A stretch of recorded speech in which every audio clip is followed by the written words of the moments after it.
I have dominion over what my thinking should be. I must maintain my God-given dominion. Therefore, even here at the beginning, I assume conscious dominion over mind and body, not as a boast, not as a swashbuckler, but as obedience to the word.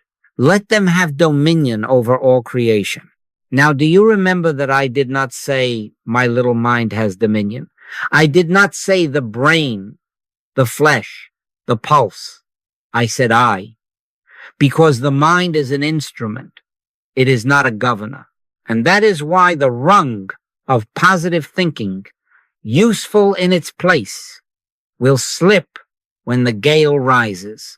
We will not despise the rungs. We honor every honest step. Physical remedies help a little. If I am weary, sleep is a gift. If the body is depleted, foods have their season. If the calendar is chaos, a schedule can soothe. Mental science helps more. Affirmations, images, well-formed statements, these can steady the surface of the sea. In quiet hours, they sound like hymns. In warm rooms, with time kindly stretching out her hand, we can repeat, all is well, and for a moment feel that it is. But I have known, and you have known, that when the wind of circumstance shifts, when the phone rings with trouble, when the body cries out, when a deadline stares, when the loved one's voice trembles, then that bright phrase can slide off the heart like rain off oiled cloth. Why? Because under pressure, the instrument looks about for a master, and if I am not present as governor, the world will attempt to govern the instrument. Take no thought for your life, said the master. And we have tried to take a better thought, a brighter thought, a braver thought. But the teaching is deeper than thought substitution. It is government. It is dominion. It is the I that says, be still and know that I am God. Let us be honest and let us be kind. I will not shame you for the cards you have written out, for the motto you have hung on the kitchen wall, for the sentence whispered at midnight. I, too, in my long periods of practice, have leaned on words to catch a breath. But the words are not the breath. The mind repeating them is not the life. The mind is a fine secretary. It takes dictation, it files the letters, it reads the calendar, but it is not the executive. This hand can neither give nor withhold of itself. Something directs it. This tongue can neither bless nor curse of itself. Something speaks through it. As long as I mistake the secretary for the chief, I will suffer the secretary's limits. And so, when the storm rises, the secretary hides under the desk. Now, part of this you already intuit. In those rare moments when you did not work up courage, but found yourself suffused with it, when you did not rehearse an answer, but heard yourself speak with quiet authority, did you notice how little strain there was? No muscular clench, no hard brow. The mind yielded, and something else closer than breathing lived itself as you. That is the difference between polishing the instrument and recognizing the musician. Affirmations polish, dominion plays. Therefore, I do not scold. I graduate. I do not throw away the rung. I climb. Positive thinking is a beginning classroom, not the whole school. I accept the good it has given, a taste of order, a hint that thought impacts life.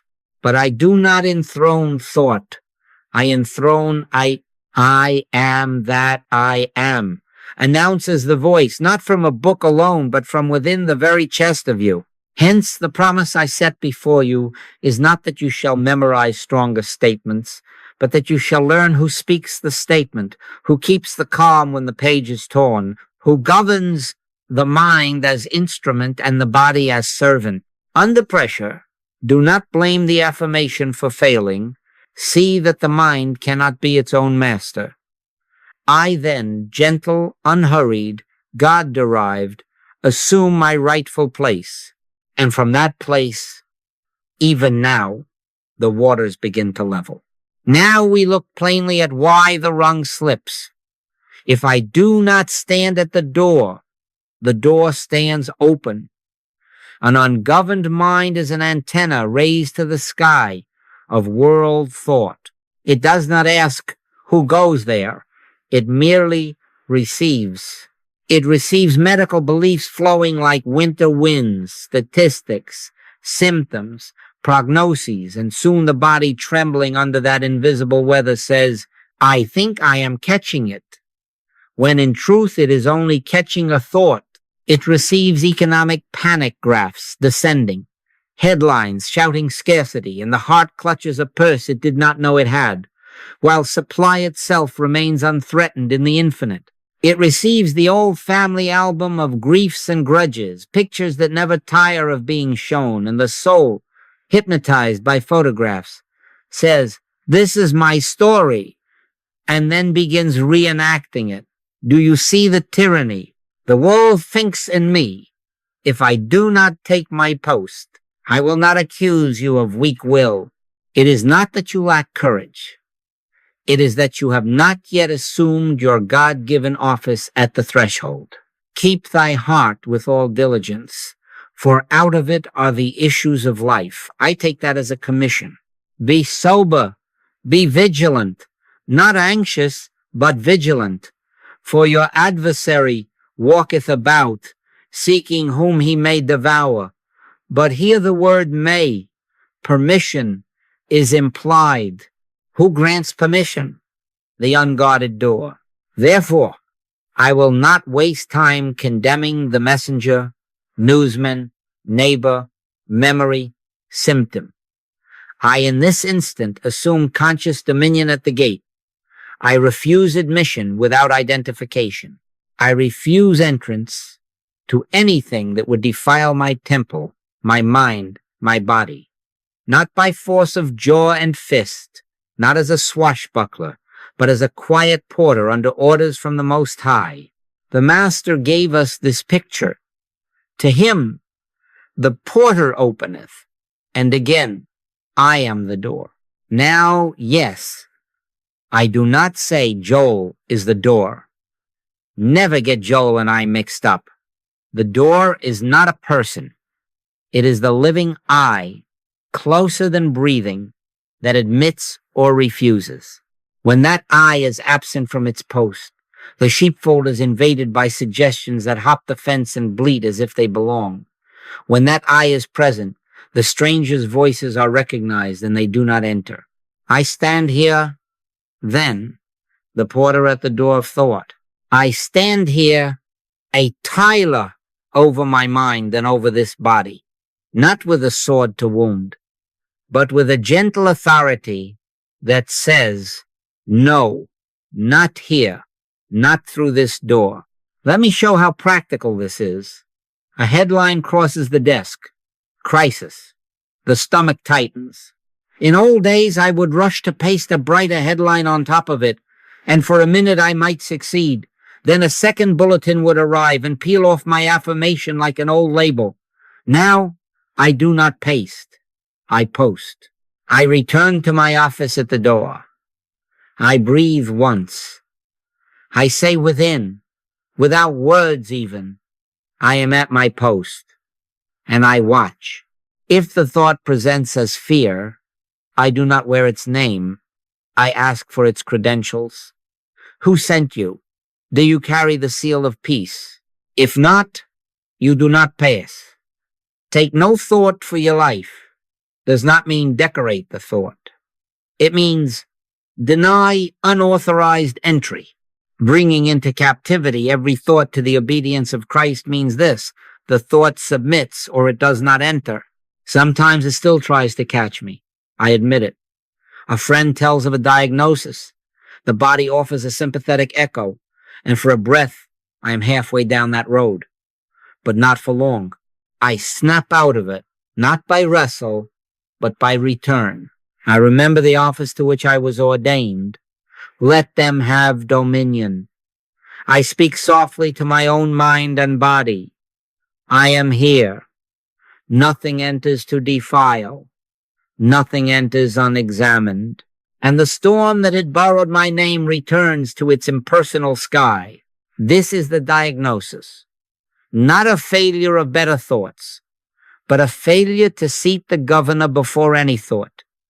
Before we change a single sentence in the mind, we must enthrone the one who may admit or refuse. The next step is not to stack brighter phrases. It is to stand steady and gentle at the door of consciousness and recognize that the authority to govern thought is already ours in I. From that post, even the world's loudest broadcast reduces to a whisper that cannot cross the threshold. Now we take the next rung, and it is not a brighter sentence. Mental science will say, replace the negative with a positive, change the picture, paste a sunnier label. I will not deny that it can calm the surface. But I have learned, under the lash of circumstance, that replacement is fragile. Under threat, the old program hurries back because the mind is not transformed by argument. It is stilled by authority. I can paste 10 new words, and an old fear will peel them off in a second.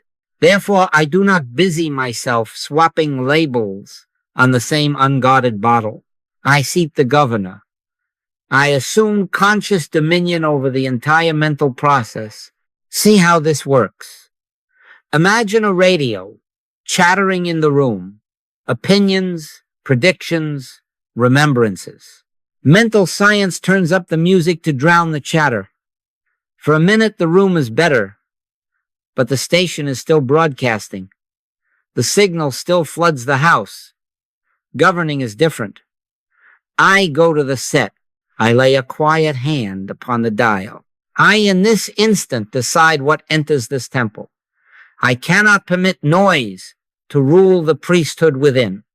I must maintain my God-given dominion. This is not jaw-clenching. This is obedience to the word. Let them have dominion. Having done all, stand. And when I stand, the room yields. Peace, be still, is not a debate. It is authority speaking, and the wind knows the voice. Now, yes, let me correct something important. If I try to govern as Joel, I will merely invent a new form of strain. I cannot permit Joel's opinions to wear the robe of God. I must not confuse the secretary with the executive. The mind is a fine clerk. It takes dictation beautifully, but it is not the governor. Who then is? Not a person, not my private ego made fat on spiritual words. It is the universal I that says, I am the door. By me, if any man enter in, he shall be saved. Do you remember that I did not say my oneness with God? My conscious oneness with God is the point. I and the Father are one, not two, not allied forces, one. In that oneness, the voice that calmed Galilee calms this thought sea, not by many words, but by being what it is. Replacement is fragile because it leaves the set humming and hopes the lyrics will outsing the static. Dominion is stable because it reaches the source and governs admission. I cannot permit suggestion to come and name itself me. I must maintain the quiet rule that nothing enters to defile mind or body. Casting down imaginations and every high thing that exalteth itself against the knowledge of God is a spiritual act, not a psychological trick. It is not by might, nor by power, but by my spirit, saith the Lord. Therefore I do not muscle the thought. I escort it to the door and inquire, who sent you?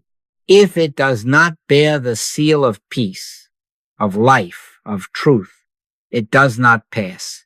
And the mind learns, it learns to love this yoke that is easy, this burden that is light. Let me repeat.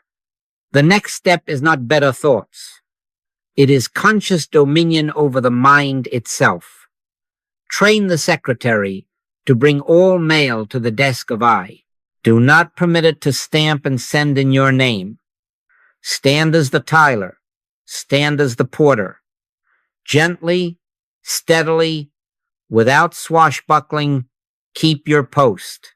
Then even while the world's bulletin boards flash, the set within remains tuned to silence until I choose, and from that holy quiet, the true word issues when needed. This is the step beyond mental science. We are moving now from managing sentences to enthroning the one who speaks before any sentence forms. And in a moment I will show you how every borrowed name falls away until only I remains closer than breathing, the very life that governs thought and body with a touch. Now we do the radical. Holy thing radical, because it feels like giving up our last supports. Holy because it reveals what cannot be taken. We lay down the words that brought us here. God, 3 letters. Spirit, 6 letters. Good, 4 letters. Beautiful words. We will not despise them. They served us as nursery lamps in the night. But lamps are not the dawn.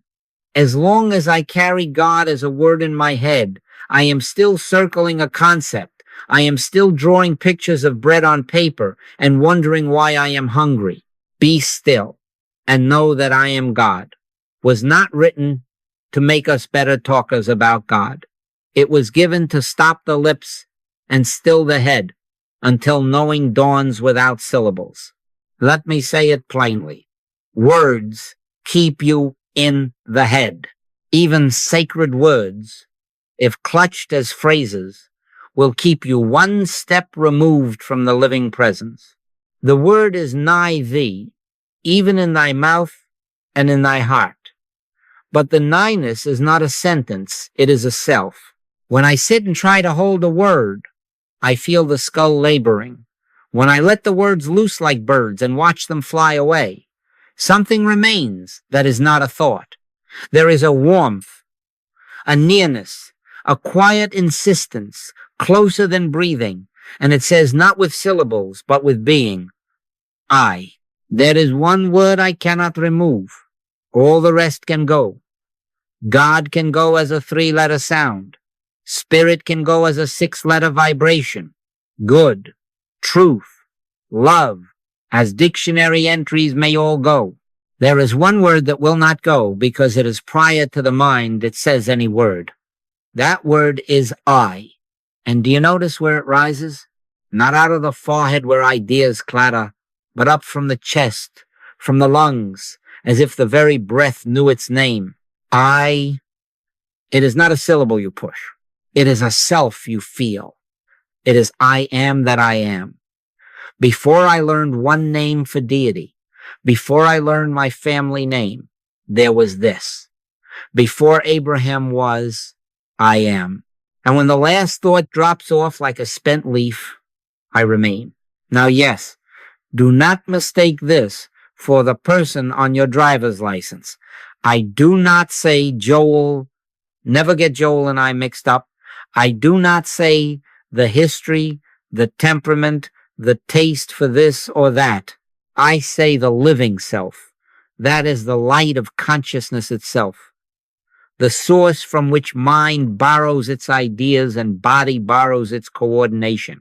In him we live and move and have our being. That him is not far off. It is I, not as a private ego enthroned, but as the universal life that lives itself as you and as me and as every creature that breathes. When every concept falls, I am.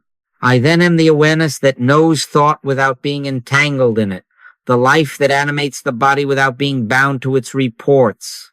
I then am the bread of life to my hunger and the water of life to my thirst. Not in poetry, but as the only self that ever truly feeds and satisfies. Try this in your own chest for one quiet breath. Let the favorite names for the holy pass before you like friends waving from a train. Bless them and let them go. Then do not reach. Do not decorate the space with new phrases. Just notice the fact of being here, the bare warmth that says I without saying it. Do you feel how the head begins to rest? How the breath begins to slow? How the need to tinker with sentences loosens? That is not absence. That is presence. That is dominion before thought. That is the door through which all true word must later pass. Let me repeat, for this is the core. When every concept drops away, the living I remains closer than breathing. From that I, governance is natural. Peace, be still, is not performed. It is present. From that I supply is natural. The earth is the Lord's, and the fullness thereof is not a claim. It is a fact of self. From that I, health is natural. Life lives, and the body yields to the life that already is. But hear me now, for I must bridge to a danger. If you seize this holy word and march with it as a banner for the little self, you will turn wine to vinegar. It has to be a gentle I, not an egotistical I, not a swashbuckling display that says, look at me, but the meekness that inherits the earth, because it never left the one. We will safeguard this in our next steps, for power unguided by gentleness bruises. I will not permit that. I will maintain my God-given dominion as tenderness. And so, with the words laid down and the living I alive in the chest, we stand ready to learn how this I governs without noise and guards without a sword. Now I draw the line bright, because the little self loves to blur holy edges. The personal self, hungry for applause, will snatch the word I and stitch it to its costume, and then it will strut. It will speak as if it were the sun and leave others in shadow. It will use I am like a trumpet to call a parade for itself. And do you know what happens? Pride swells, strain follows, collapse waits at the corner. Pride goeth before destruction, and an haughty spirit before a fall. I cannot permit this. I must not allow Joel to pick up a divine word as if it were a sword with which to perform. Put up again thy sword into his place, said the master. It has to be a gentle I, not an egotistical I, not the swashbuckling I that bruises reed and quenches smoking flax to prove it is strong. A bruised reed shall he not break, and the smoking flax shall he not quench. That is the character of the real. Let me tell you plainly what the correct posture is. The universal I never seeks to dominate persons, never enters an argument to win, never puts a foot upon the neck of another's conscience. The I of which I speak is meek and lowly of heart. Therefore its yoke is easy and its burden light. It governs, yes, it governs completely, but as quiet law, not as noisy display. It is the hush that steadies a room, the warmth that softens a face, the breath that slows without being commanded. Charity vaunteth not itself, is not puffed up. When I am in that I do not perform spirituality. I am presence, and presence does not boast. It blesses. Now, yes, here is the practical test, and it is simple enough for a child. If when you speak I, your chin lifts, your shoulders harden, your breath shallows, your tone sharpens, and a need arises to convince or to be obeyed, stop at once. That is not the universal I. That is the personal self posturing in borrowed robes. If by contrast, when you whisper I within, the jaw loosens, the breath grows soft, the heart enlarges to include even the one who opposes you, and a sweet quiet comes over the mind, remain there. That is the sign. The fruit of the Spirit is love, joy, peace, long-suffering, gentleness, goodness, faith, meekness, temperance. The fruits betray the root, boasting, tension, and conflict announce the counterfeit. Gentleness, steadiness, and an unadvertised authority announce the real. Let me confess for your comfort. Sometimes it still tries to catch me. A conversation heats, an old argument raises its head, and Joel would like to display how much truth he knows. For a moment I feel the hand reach for the sword of words. Not for long. I snap out of it. I breathe a little word, I not to puff, but to melt, and the need to win disperses like mist under sun. In that softening, the government returns, and the other one before me is no longer an adversary to be conquered, but my own self to be served. My supply is your supply. There is no my health and thy health. In the universal I, there is only one life showing itself as many faces, and therefore I cannot rise by pressing you down. I rise only by remembering we are one. Hear me, for this must be sealed. The kingdom of God cometh not with observation. The real I does not enter with a trumpet. It slips no badge into the face, pins no ribbon on the coat. It is recognized by peace. It is known by the absence of strain. It never hurries. It never shouts. And yet when it stands, the winds obey. That is the paradox that offends the ego and heals the world. Not by might, nor by power, but by my spirit, saith the Lord. Therefore I set the rule within myself. I will not use I to dominate a person, to win an argument, to announce spiritual importance. I will not permit Joel to sit upon the throne of I.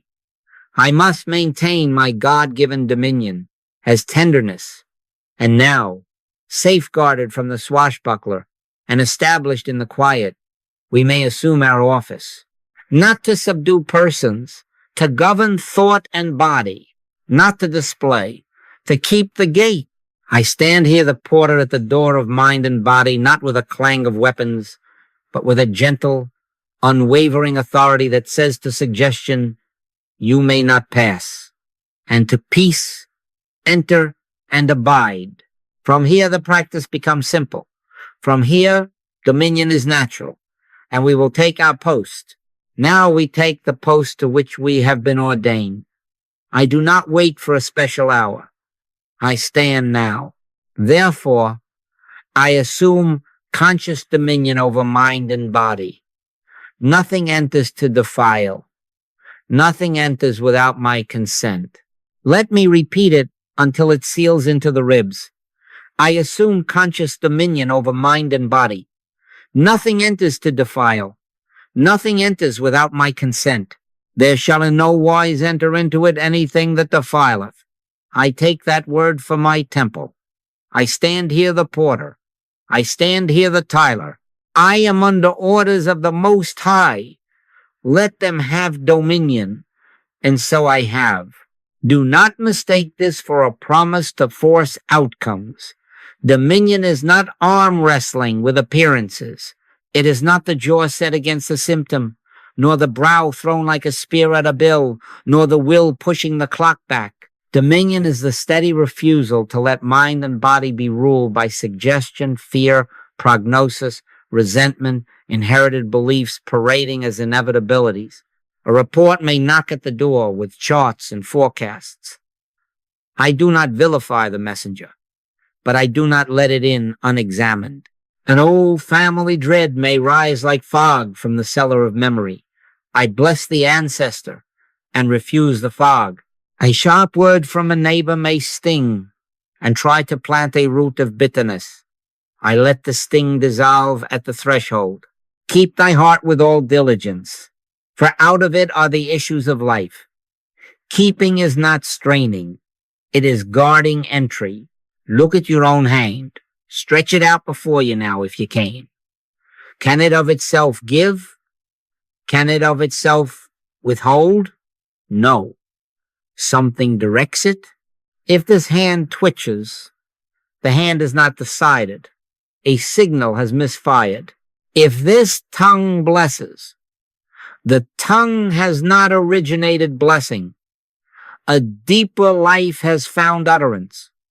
The members are instruments. They are not governors. Likewise, thoughts and bodily reactions must be directed by I. Left to themselves, they are like a radio left on overnight, picking up whatever station the dark provides. I go to the set. I touch the dial. I in this instant determine what enters this sanctuary. I cannot permit the limb to run the man. I must maintain my God-given dominion. Stand, therefore. Do you hear the quiet strength in that? Not lunge, not rage. Stand. A physician speaks a grave prognosis. I honor the care. I pay the bill. But within, I stand and answer. Peace. Be still. Life, not threat, is the government here. An account balance dips, and a headline shouts. Famine. I stand and answer. The earth is the Lord's, and the fullness thereof. Supply is not coins rattling in a tin. It is the one life unfolding itself as all needed form. A relative repeats the family creed of fear. I stand and answer. I and the Father are one. I will not inherit what I do not consent to house. This is not defiance of people. This is governance of portal. Now, yes, sometimes the old weather blows and you find yourself halfway down the road before you remember you were on guard. Do not add shame to the weather. Snap back as a porter snaps a latch. I am here. I do not argue with the gust. I refuse an audience. Bringing into captivity every thought to the obedience of Christ is a simple act when performed from I. Either the thought bears the seal of peace and enters, or it has no passport and remains outside. In 5 seconds, the body will know the difference. The breath loosens. The brow smooths. The heart warms. That is the sign of rightful government returning to its seat. This office becomes steady not by one beautiful inspiration, but by daily appointment kept. I set my watch by it. On waking, I assume conscious dominion over mind and body. Nothing enters to defile. Nothing enters without my consent. At noon, when the day is loud, I am at my post. At night, when the mind wants to rehearse the theater of the day, I close the gate gently and sleep under orders. Inspiration may visit, practice enthrones. In a moment, I will give you a simple inner method by which the mind yields without a fight and authority returns without strain. But even before the method, take the office. Take it now. I stand here, the porter at the door of mind and body. I admit peace. I refuse suggestion. I keep my God-given dominion, and in that keeping, the house is at rest. Now I give you the little method I promised, and it is little, so that it can be done anywhere, in any hour, so that dominion is not a theory, but a breath. Sit quietly, feet upon the floor if you are in a chair, hands resting easily, no fists, no display. Let the spine be natural, the face unarmed. Close the eyes or let them half close. Say nothing to begin. Take your post within as the porter. I am here. I stand. And now the exercise begins. On the exhale only, let the breath carry a single soft word. Do not say it with the lips. Do not think it with the head. Feel it rise from the chest, from the lungs, from that place nearer than your thinking. I. Just that. Breathe in without a word. Breathe out. And let the breath gently pronounce within. I. Not pushed, not chanted, released. Do it as if the lungs themselves knew their name. Do not reach for God as a sentence. Allow the breath to reveal the presence that is already here. The word is nigh thee, even in thy mouth and in thy heart. It is nigh as breath. In the first seconds, the mind may offer a headline, a list, a memory. I cannot permit this to distract. I do not fight it. I give it no audience. I let it wait outside the door while I keep my appointment. Back to the exhale. I inhale no word. Exhale. If you find yourself whispering with the lips, stop. Return to the chest where the word is felt, not heard. Be still and know that I am God. The stillness is the practice. The knowing is the fruit. You will know you are succeeding by signs that cannot be faked. The breathing slows until it becomes almost imperceptible. Sometimes there is a sweet pause between exhale and inhale, as if the body itself were listening. The jaw softens, the brow smooths, the belly drops its guard. Thoughts thin out as mist thins under sun. The need to arrange or improve them goes idle. A warmth gathers in the chest, not heat of emotion, but quiet authority, like a law taking its seat without argument. I in this instant am no longer the chaser of thoughts. I am the governor before whom thoughts present their passports. In quietness and in confidence shall be your strength. Do you feel that? Not by might, nor by power, but by my spirit. 3 minutes are enough to reset the government. I do not time them with anxiety. I let the body tell me. When the breath is easy and the face is gentle, the seal has been set. If at any point the syllable itself becomes too large, let even the inner sound of I fall away and remain as the feeling that spoke it. Before Abraham was, I am. Then, if the mind picks up again, resume the soft exhale with the word. This is how I train the secretary to bring all mail to my desk. This is how I establish that the word issues from the chest, not from the skull. The Spirit of God hath made me, and the breath of the Almighty hath given me life. Do you see? The very act of breathing becomes prayer. The very prayer becomes government. When you open the eyes, do not leave the post. Stand inwardly as you rise, as you walk to the sink, as you read the email, as you answer the call. You have not rearranged sentences. You have enthroned the one who decides what sentences may live in you. I cannot permit suggestion to run this temple. I must maintain my God-given dominion. And the evidence that it is so will be plain. You will answer without hurry. You will refuse without anger. You will consent without fear. Peace, be still, will be not something you say. It will be what you are. Now hear the quiet transition that this simple breathing opens. As the practice becomes natural, the face of error changes before your eyes. It no longer arrives as my fear, my sickness, his cruelty, her lack. It shows itself as whether impersonal, passing, without identity or owner, seeking a door through which to act. Resist the devil, and he will flee from you.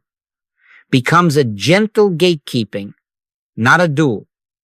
I recognize suggestion as suggestion, mesmerism as mesmerism, and I let it find no consent in me.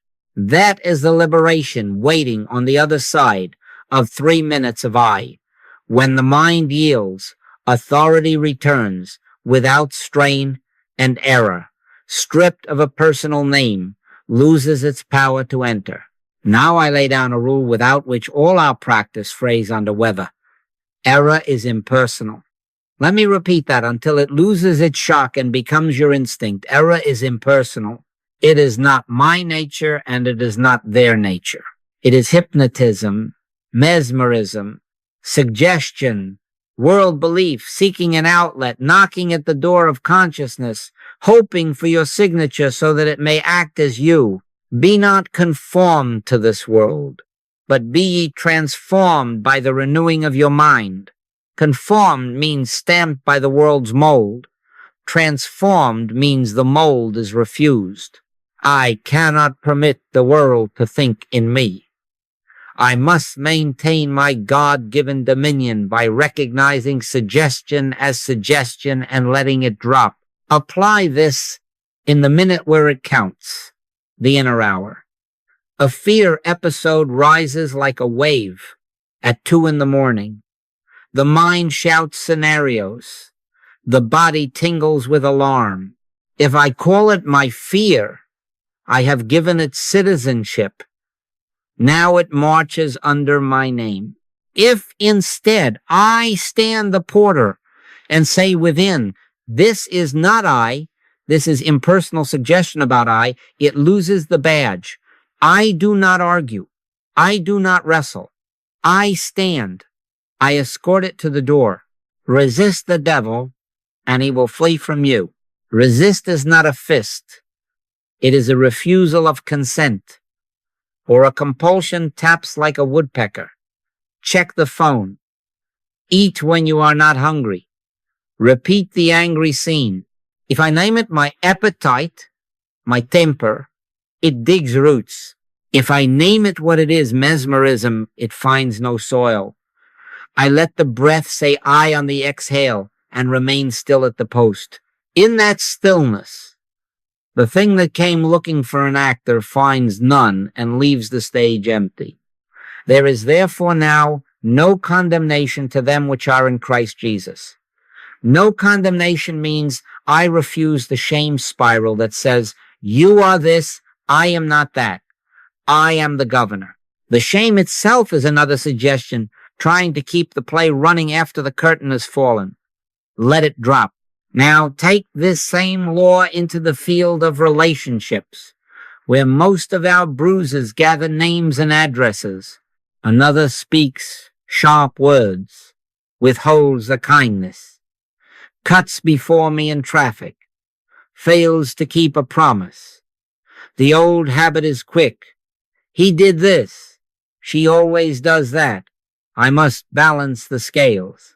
And now the mill runs, resentment grinds, rebuttal grinds, and then the echo grinds in the night as I compose speeches for the courtroom that never opens. I tell you, there is a shorter way. Father, forgive them, for they know not what they do. They know not because they are stupid, but because in that hour, impersonal fear or pride or lack thought for them and found a consenting door. We wrestle not against flesh and blood, but against principalities, against powers. Do you hear? Not against the person, but against the belief system that hovers, seeking embodiment. If I see this, condemnation weakens at the root. I can say to the act, no entry here, and to the person, peace. I do not have to enshrine their error as their identity, nor do I have to carry it as mine. The cycle of blame and counter-blame ends because the rope we pulled from opposite sides is let go from both hands. This is not naivete. It is government. I may still correct a child, end a contract, set a boundary, call a policeman if need be, but I do not make a god of the error, nor a devil of the person. I act from I, not from fury. My tone stays quiet even as my word is firm, because I am not quarreling with flesh and blood. I am standing against the suggestion without giving it an identity to hide behind. And you will find something beautiful. The soul in the other feels the mercy of not being named by its worst hour. And sometimes, many times, the suggestion dissolves right there because it was starved of the food of accusation. As this practice matures, blame thins like fog, separateness loses its drama, and a larger horizon opens. The very mechanism by which we kept ourselves apart, attaching identity to error, falls away, and we begin to see what has been true from the start. I and the Father are one, and therefore I and my brother are not two in life. My interests are your interests. My supply is your supply. There is no my health and thy health. There is only one life showing forth as many members, governed by one eye, not by the noise of world thought. When error is seen as impersonal suggestion, it loses the power of identity. When identity is freed, oneness becomes obvious. From here, our feet are already set toward the next scene, that what we called my life is but a wave on the one sea, and that the sea itself, this universal I, is supply, health, and peace without private fences. But stand first in this liberty. I will not take error personally. I will not assign it personally. I will hold my post as the porter, and in that refusal the chains fall without a fight. Now we may say, with understanding, what our lips have long repeated. There is not my life and your life. There is one life. And because there is one life, there is not my supply and your supply. There is the infinity of good expressing itself as all. The earth is the Lord's, and the fullness thereof, the world, and they that dwell therein. If the earth is the Lord's, and I and the Father are one, then the fullness is not to be seized by a hand or defended by a fence. It is to be recognized as presence and allowed to appear in the forms of the day. I cannot permit the mind to shrink supply to a balance on a screen. I must maintain my God-given dominion by identifying supply as life, and life is indivisible. Therefore, I end the economics of conflict in myself. We need not compete, quarrel, sue, grasp, or hoard, where there is no private trough to drink from, only a single sea in which we all swim. Why take ye thought for raiment? Consider the lilies. Your heavenly Father knoweth that ye have need of all these things. Seek ye first the kingdom of God. Understand me, this is not a sentiment, it is a government. As soon as I shift from possession to presence, stress loosens its choke. The jaw softens, the breath eases, and the hand unclenches. I then am the bread of life to this moment, because I am consenting to the bread that already is. Not by inflating Joel, not by swashbuckling decrees, but by the gentle eye that acknowledges one source, pouring as many channels, one river winding through 1,000 fields without anxiety of loss. If you deprive another, you have pinched your own hose, because there is no other. If you bless another, you have widened your own channel, because there is no other. My supply is your supply. There is only supply. Carry the same seeing into the body. There is not my health and thy health. There is one wholeness, one integrity of life, and the body responds as we stop consenting to fear law. The law of the Spirit of life in Christ Jesus hath made me free from the law of sin and death. Do you see the two laws? One is fear law, world thought codified into inevitability, reporting statistics to the mind, and then recruiting the body to perform them. The other is life law, the ever-present wholeness, by which the heart has beaten these many years without my order, by which a cut knits without a committee, by which infants sleep and wake in rhythms older than the clock. I will not permit fear law to sit as judge in this temple. I stand the porter and admit only life law. I am not defying the body. I am reminding it of its governor.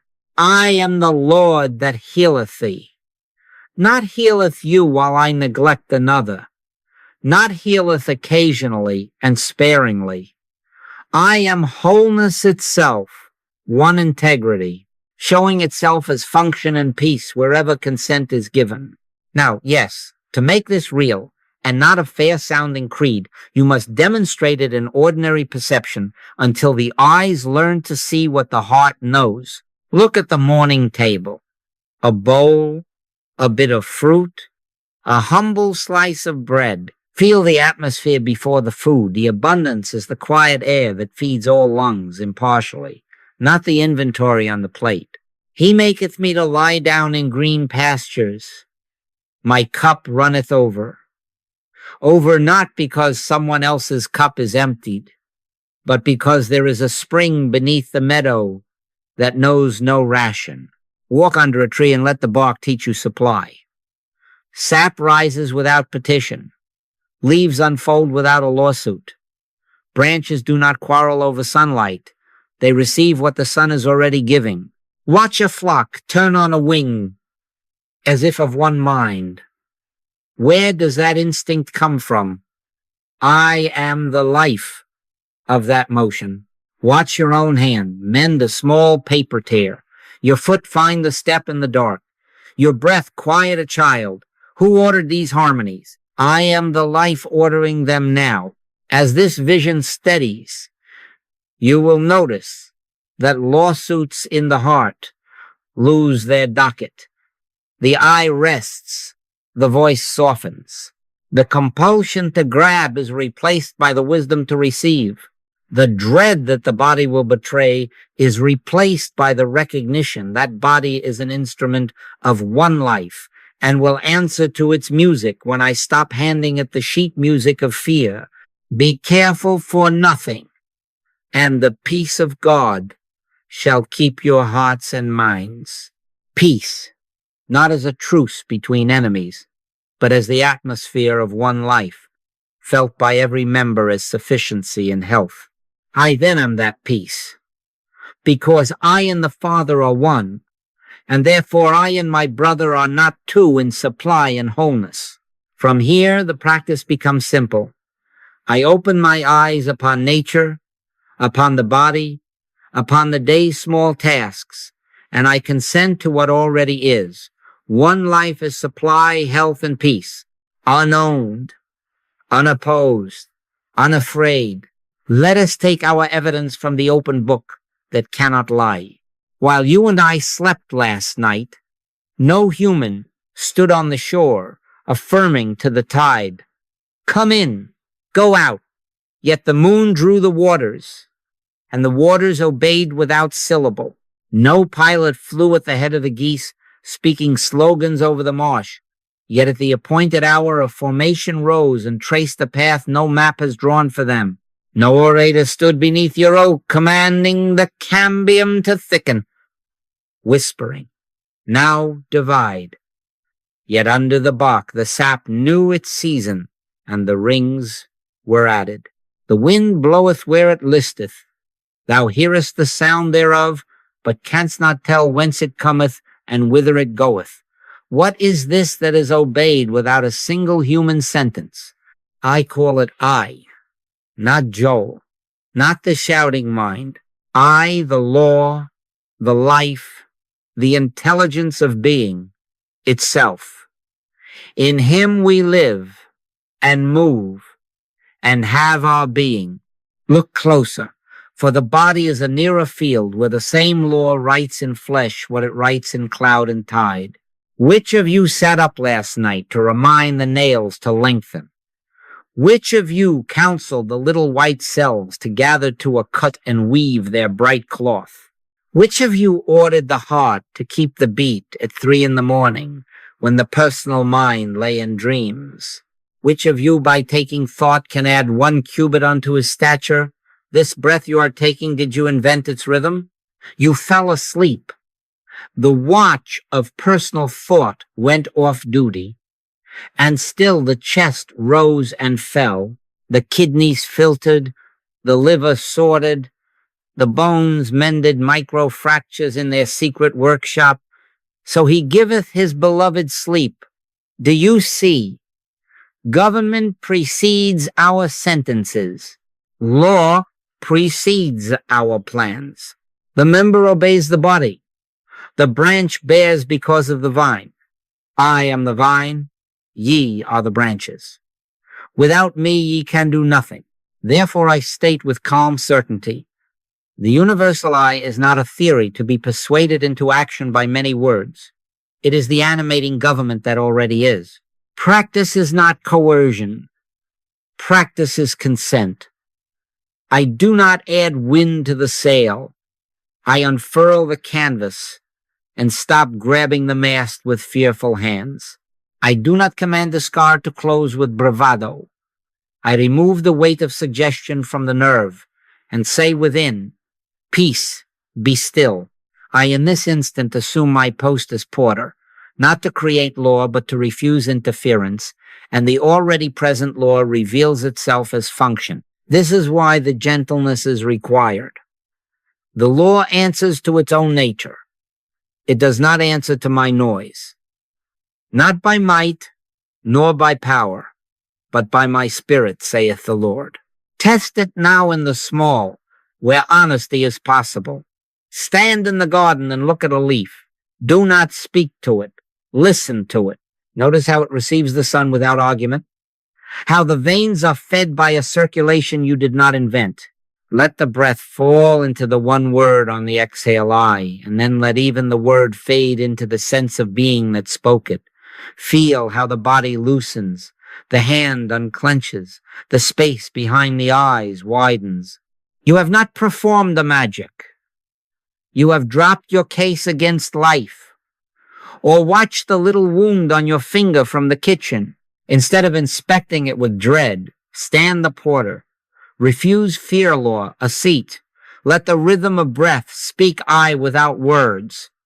And then leave it. In a day it is smaller. In a week it is a line. In a month you cannot find the place. The law was not waiting for your syllables. It was waiting for your non-interference. Now yes, let me answer the quiet question you carry. Why did my affirmations help some days and fail me on the day of crisis?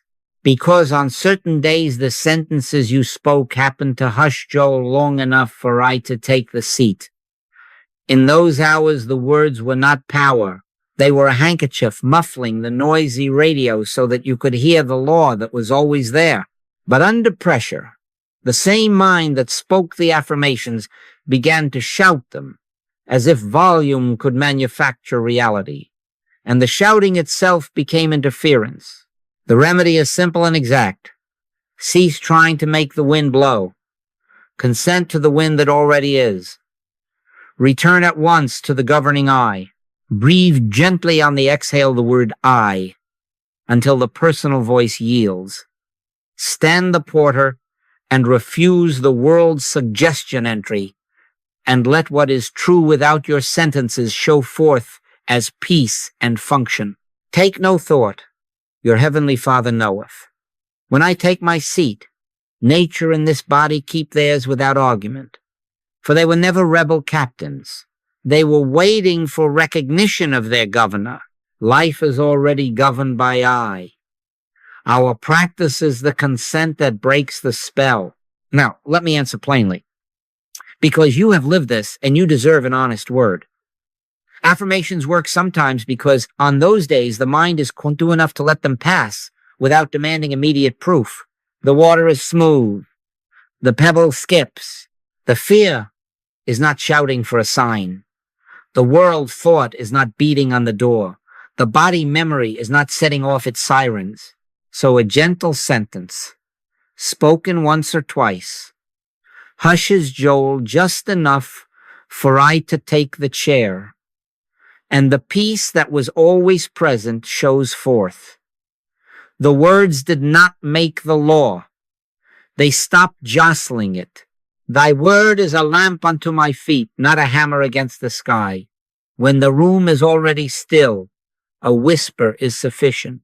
But under pressure, the scene changes. A crisis pulls the switch, and every wire of collective belief hums at once. Ancestral dread, statistics rehearsed in headlines, episodes hidden in the marrow of the body. The mind tries to save itself with more mind. It shouts its affirmations against the noise, and in that very moment it becomes a second noise.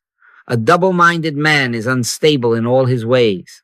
The kingdom of thought is divided against itself, fear on one side, counter-assertion on the other, and if a kingdom be divided against itself, that kingdom cannot stand. The strongest suggestion wins, and usually that is the one with the older roots. The mass hypnosis of lack, age, death, danger. The body recruited by alarm, lends its chemistry to the argument. And soon the breath is short and the jaw is hard, and the sentences you repeat are riding the same frightened horse.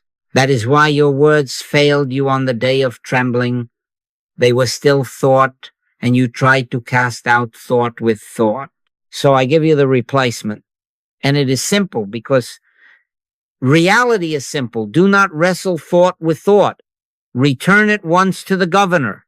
Be still and know that I am God.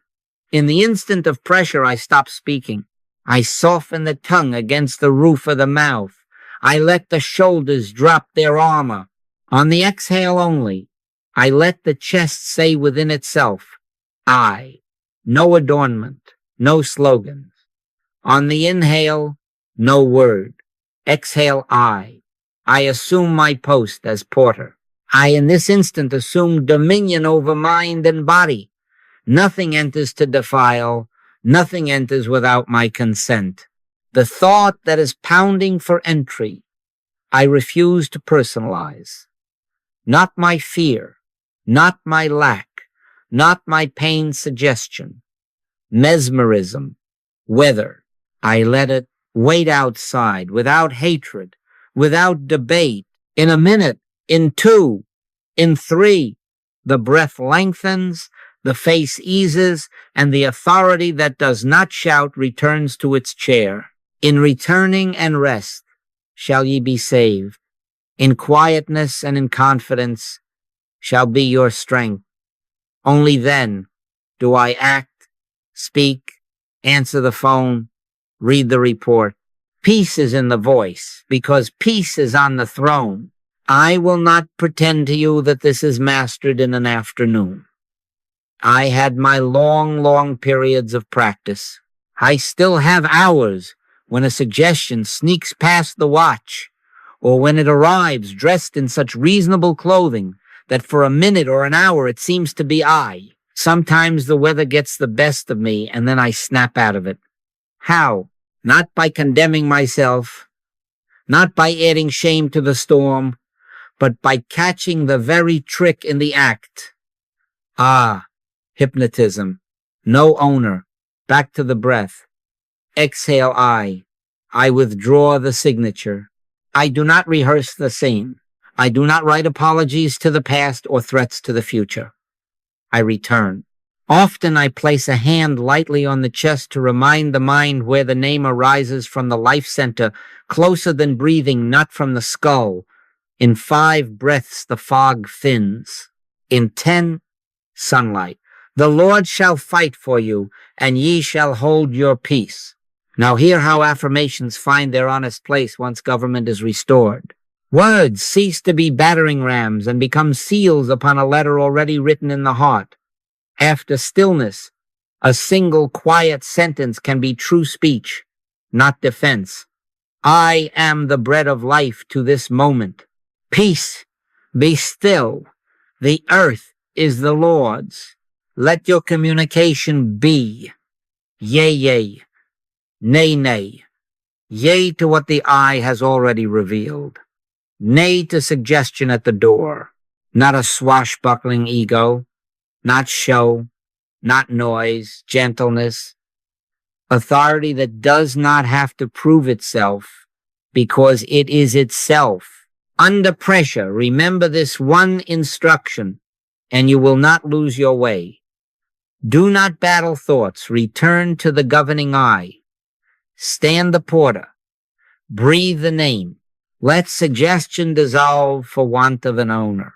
Then act from peace, and you will find that the very crisis that seemed to demand your noise was the angel calling you back to quiet dominion. I will not put perfume on the path. I had my long periods of practice, and I suppose there will always be hours in this human scene when a suggestion throws a cloak over my shoulders before I recognize its cut. Sometimes the old hypnotism seems to win around. Sometimes the weather of thought swirls, and for a few minutes it looks as if it has my name on it. But not for long. Though he fall, he shall not be utterly cast down, for the Lord upholdeth him with his hand. How does the lifting happen? Not by bravado, not by arguing with the wind, but by the same simple government we have been given. I notice, I stop, I take my post, and I breathe the name that is closer than breathing until the storm forgets my address. Make this your reflex, and you will not stray far, even if you wander for a moment. The instant I notice fear, anger, or that old ache that rehearses itself, I stop. If I am mid-sentence, I stop. If I am reaching for the phone, I put it down. I, in this instant, assume dominion. I soften the tongue against the roof of the mouth. Let the shoulders drop their armor. Unhook the jaw. I become the tiler over my mind and my body. On the exhale, I let the chest speak within itself. I. On the inhale, no word. I. No court case. No counter-accusation. The very recognition. This is suggestion, not I. Cuts the rope. Be still and know that I am God. In that stillness, I do not let the thought in to defile. I do not let the body take orders from alarm. I stand. 30 seconds. A minute, 2. The pulse slows. The breath lengthens. The tyrant becomes a shadow without a wearer. The Lord shall fight for you, and ye shall hold your peace. Now, do not turn this school into a courtroom. Beginners are not wrong. They are beginners. They are on the ladder. And a rung is not a failure because it is not the roof. The only failure I will admit is consenting to invasion after recognition once you know it as suggestion and still give it a chair. Before recognition, there is no condemnation. Even after recognition, there is only this instruction. Return. A just man falleth 7 times and riseth up again. Rise up again means exactly this. Resume your post as porter. Breathe the name. Let shame pass by with the same indifference you showed the fear.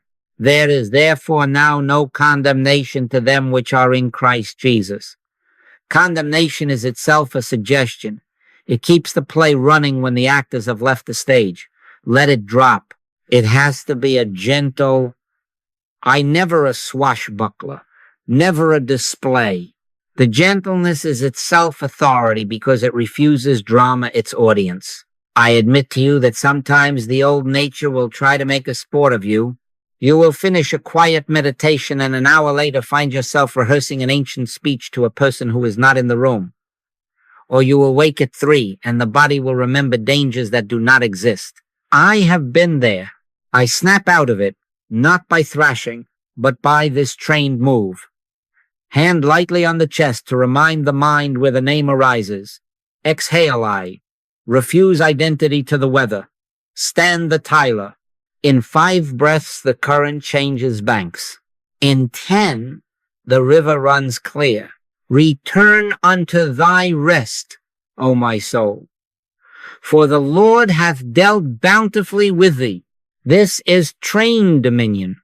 Train means hours and days and seasons of faithful returning until the path in consciousness is worn and easy to find in the dark.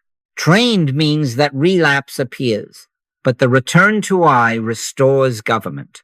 Trained means that what took you 15 minutes last year takes you 3 this morning. That what required a chair now happens as you stand at the sink. That what once needed a sentence now answers to silence. This is not self-improvement. This is regeneration.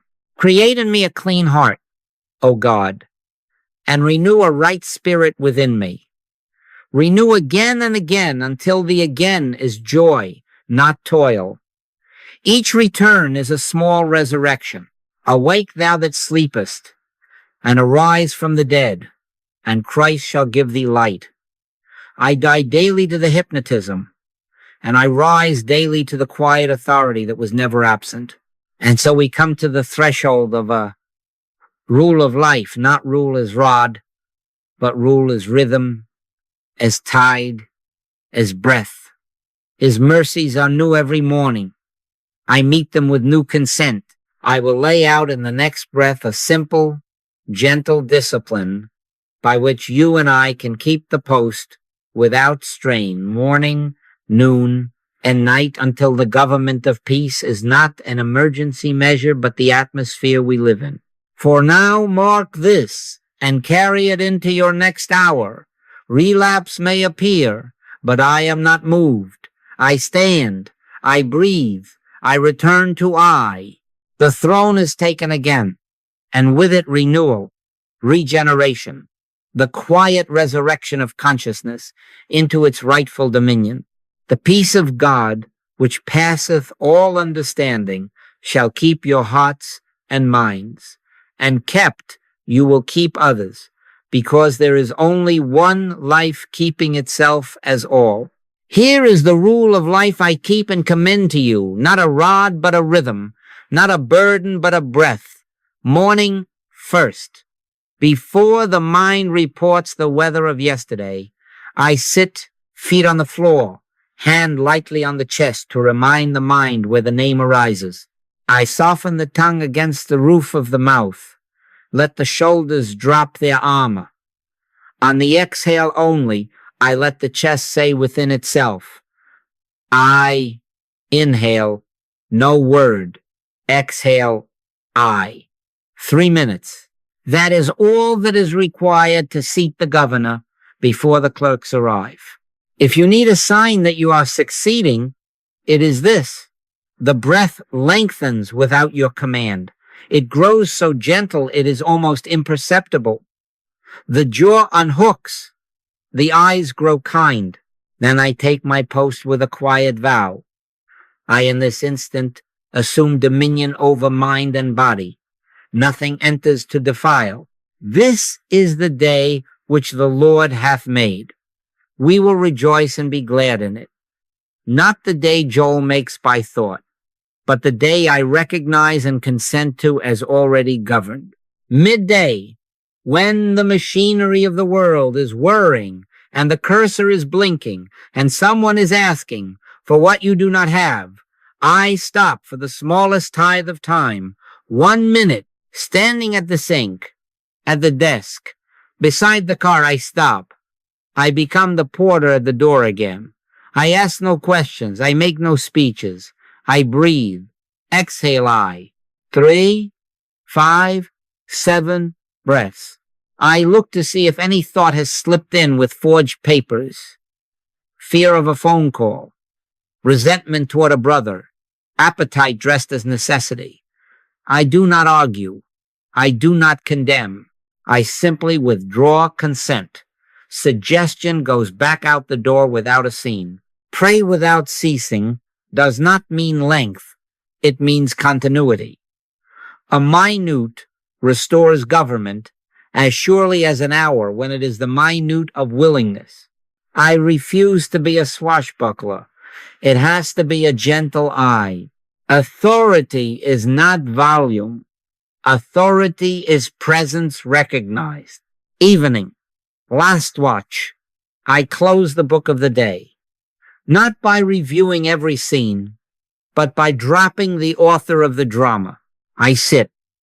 And in that same gentleness, I let the day's suggestions be gathered up and placed where they belong in impersonal weather. The praise and the blame. The small victories and the small stings. The faces and the words, I release them from the ledger named mine. Forgive us our debts, as we forgive our debtors. Becomes simple when I see there was no debtor, only suggestion seeking an outlet. So I forgive as I am forgiven by truth. I withdraw the signature. I refuse shame its court. I let the body be readmitted to peace. If a face troubles me, I place it in the circle of I, and I say within, gently now, thou art myself in God. Inasmuch as ye have done it unto one of the least of these, my brethren, ye have done it unto me. And because there is no other, I permit no leftover quarrel to poison the night. Make this relational rule your mid-journey practice. The instant you are tempted to judge, remember unity. Harming another is harming myself because there is no other. Withhold nothing you would wish to receive, because there is no outside into which you can throw your stone. Judge not, that ye be not judged, not as a moral scare, but as a spiritual law of selfhood.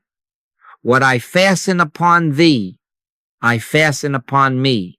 Do not confuse this gentleness with naivete. It is governance. You may have to speak a firm word in the marketplace, but speak it from the knowledge that error is impersonal mesmerism, not a person to be hated. Love your enemies. Bless them that curse you, is the only politics of a universe with one life. Now I close as I began, in identity. But hear me carefully, not Joel. Never do get I and Joel mixed up. I, the universal self, am not the victim of mind. I am the government of mind and body. I then am the bread of life to this day, because I consent to the bread that already is. I am the peace of God keeping heart and mind. I am the resurrection and the life to every function, every relationship, every task, not by might, nor by power, but by my spirit. Therefore, I honor positive thinking as a rung for some, the necessary first rail on a steep ladder. But we ascend beyond the rung by letting the universal I govern. Morning I take the seat. Midday I keep the post. Evening I return all weather to weather and rest in one life. They that wait upon the Lord shall renew their strength. They shall mount up with wings as eagles. This is our gentle discipline, and it ends not in fatigue, but in renewal. I stand, I breathe, I return to I. And as I keep, I am kept, and as I am kept, my world is kept, because there is only one life, keeping itself as all. Peace be unto you.